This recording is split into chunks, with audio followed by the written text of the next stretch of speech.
Most people think the sinking of the Titanic was just a tragic accident at sea. They're wrong about this common assumption. Yes, it was one of the deadliest maritime disasters in history. Over 1,500 people lost their lives in the freezing Atlantic Ocean. But behind the tragedy lies a strange and often overlooked financial backdrop that shaped the modern world. Because just 1 year after the Titanic sank into the ocean depths, the United States created the most powerful financial institution in its history, the Federal Reserve. And the road to that institution involved secret meetings, powerful bankers, political battles, and a financial system on the edge of collapse. At first glance, the Titanic disaster and the creation of the Federal Reserve seem completely unrelated. One was a maritime tragedy capturing public attention. One was financial reform happening behind closed doors. But when you examine the economic tensions of the early 20th century, a deeper story begins to emerge. One about money and power and the struggle to control America's financial system during a time of rapid change.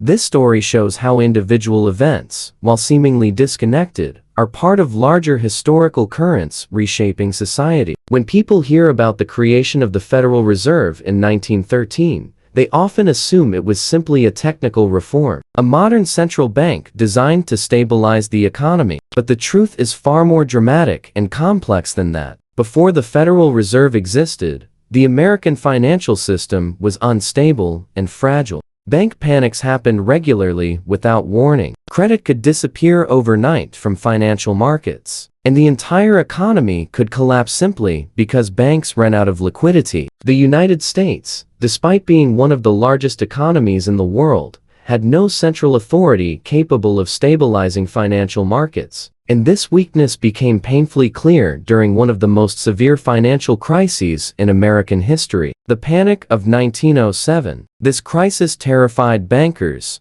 politicians, and investors deeply, because it revealed just how fragile the financial system had become. And it triggered a secret effort to redesign the entire structure of American banking forever. To understand this complex story, we must go back to the early 1900s. The American economy was booming with growth and expansion. Industrial giants dominated railroads, oil, steel, and finance. Men like J.P. Morgan controlled vast networks of capital and influence. But despite the country's economic strength, its financial system remained chaotic and unregulated. Banks operated independently without coordination or communication. There was no unified monetary policy guiding the system. And when crises hit suddenly, there was no central institution to rescue the collapsing system. That became painfully clear during the Panic of 1907. The crisis began when a series of failed financial speculations triggered fear across the entire banking sector. Stock markets had been soaring for years. Prices had reached levels nobody thought possible. But the bubble was about to burst.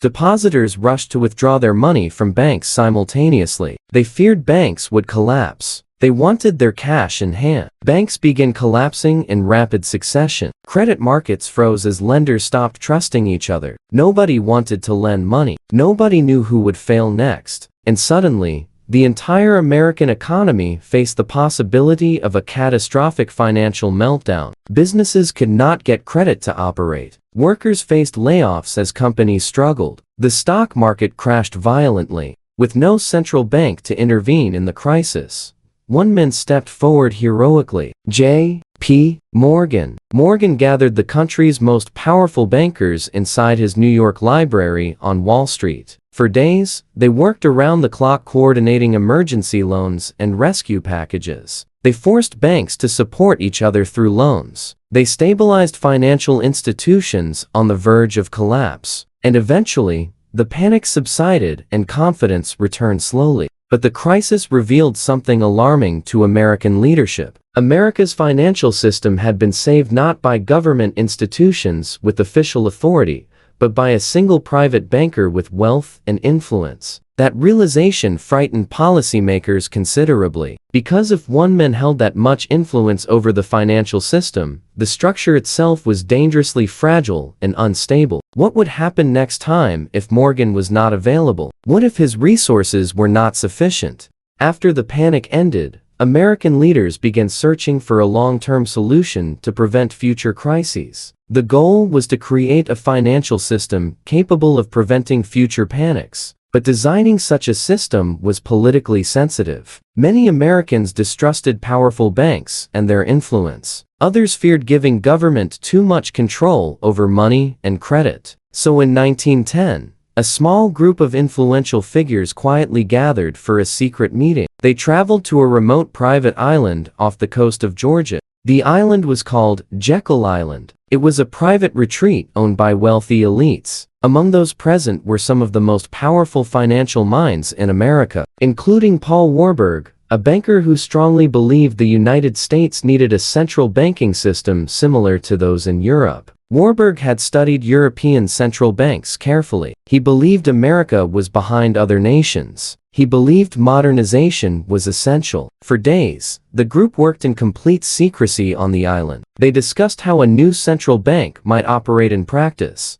how it could provide emergency liquidity during crises, and how it could stabilize the banking system through new mechanisms. They debated whether it should be public or private. They debated how much independence it should have. They debated who would control it. Their work became known as the Jekyll Island meeting. The blueprint created there would eventually evolve into the Federal Reserve System. The document they created outlined the basic structure. It described the functions and powers needed. It became the foundation for the Federal Reserve Act that would follow. But while these plans were forming behind closed doors in Georgia, another dramatic event captured the world's attention. In April 1912, the world watched in horror as the luxury ocean liner RMS Titanic struck an iceberg and sank in the North Atlantic. More than 1,500 people lost their lives in the freezing water. It became one of the most famous disasters in maritime history. The ship was considered unsinkable by the public. It had the latest safety technology available. It had been built by the White Star Line at great expense.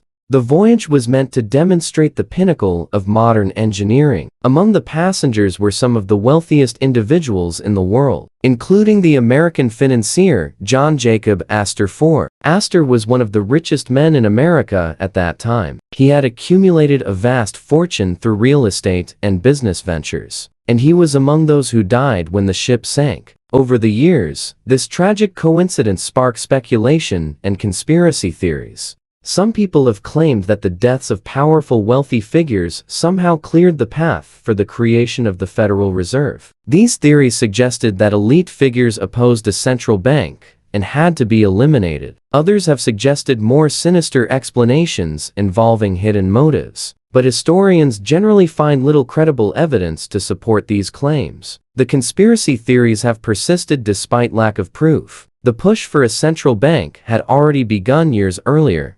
After the Panic of 1907, the Federal Reserve Act was already being drafted. Still, the timing created a fascinating moment in history. Within just 1 year of the Titanic disaster, the United States passed one of the most important financial laws in its entire history. The coincidence of dates fueled speculation, even though causation was not real. In 1913, the U.S. government officially created the Federal Reserve through the Federal Reserve Act. President Woodrow Wilson signed this legislation into law after political debate. The goal was simple in theory: create a central banking system capable of stabilizing the financial system. The new institution would have several key responsibilities: managing the nation's money supply through open market operations and policy, providing emergency lending during financial crises, supervising banks across the country to ensure safety, and influencing interest rates to manage economic activity. At first glance, it looked like a technical financial reform, but in reality, it fundamentally reshaped the balance of power within the American economy.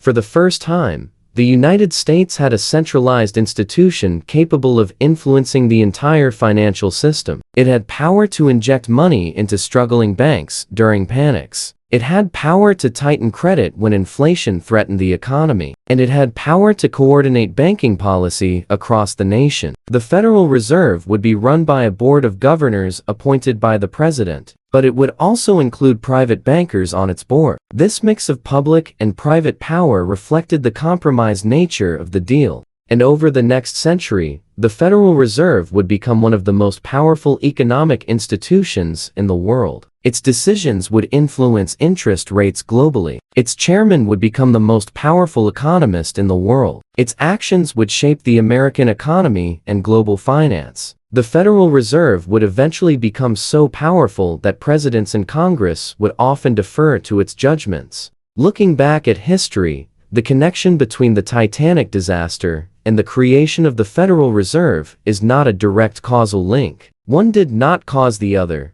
but they both occurred during a critical turning point in global economic history. The early 20th century was a period when modern financial systems were taking shape. Industrial economies were expanding rapidly across continents. Global trade was growing exponentially, and governments were realizing that complex economies required more sophisticated financial institutions. Central banks began appearing across the world during this period. The Bank of England had existed since the 1600s. The Banque de France had existed since 1800, but America had resisted central banking for a long time. They became the architects of modern monetary policy, and the United States, after years of resistance to centralized banking, finally joined that system. The Federal Reserve marked America's acceptance of central banking after decades of debate. Some politicians feared it would give bankers too much power. Others feared it would give government too much control. But the panic of 1907 made the case for reform impossible to ignore. The crisis had revealed the dangers of having no central institution. The deeper lesson behind the story is about how financial systems evolve and transform over time. Major institutional changes rarely happen during calm periods when everything seems stable. They usually emerge after crises expose serious weaknesses in the existing system. The panic of 1907 revealed how fragile the American banking system had become. It showed that the system depended on one man's goodwill and resources. It showed that coordination among bankers was temporary and unreliable, and that crisis forced policymakers to reconsider how money and credit should be managed. The Federal Reserve was the result. A new system designed to stabilize an increasingly complex economy. A system that could respond to emergencies. A system that represented a fundamental shift in how America viewed financial management. The Federal Reserve proved that modern economies needed institutional support. They needed coordinated responses to crises. They needed central authority to manage liquidity. This lesson remains true today. Every financial crisis leads to institutional change. Every panic reveals weaknesses. Every collapse forces redesign. The Federal Reserve itself has evolved many times. It expanded its powers during the Great Depression. It expanded again during the 2008 financial crisis. It expanded during the 2020 pandemic. Each crisis revealed new vulnerabilities. Each crisis required new tools and authorities. History often connects dramatic events in unexpected ways. A financial panic that terrified a nation. A secret meeting on a quiet island off Georgia. A tragic shipwreck in the icy Atlantic Ocean. Each event captured the attention of its era, but beneath the surface, they were all part of a larger story. The transformation of the modern financial system. Because as economies grow more complex, the structures that support them must evolve as well. New institutions emerge to meet new challenges. Old systems fade away as they become obsolete, and the balance between government, banks, and markets continues to shift. The creation of the Federal Reserve was one of those moments. A turning point when America decided that managing money and credit could no longer be left to chance, or to a single banker working in a library. It required an institutional framework designed with permanent power and authority. The Federal Reserve System proved effective at preventing the kind of panic that occurred in 1907. Future panics were prevented or minimized through Federal Reserve intervention. The institution did exactly what it was designed to do. It stabilized the financial system. It prevented cascading bank failures. It managed liquidity during emergencies. This success made the Federal Reserve one of the most important institutions of the 20th century. If this story gave you a new perspective on how financial institutions and historical events shape the global economy, then you've understood something important. The most important economic stories are often hidden deep inside history. Understanding the past helps us understand the present financial system. It shows us how power is concentrated in financial institutions. It reveals the decisions that shaped the world we inherit today. The Federal Reserve was created in response to crisis, but it became one of the most influential institutions in modern history. Behind every major economic decision for 100 years was the Federal Reserve. Its influence extended globally. Its power shaped nations. And its creation came at a crucial turning point when America had to choose between stability and tradition.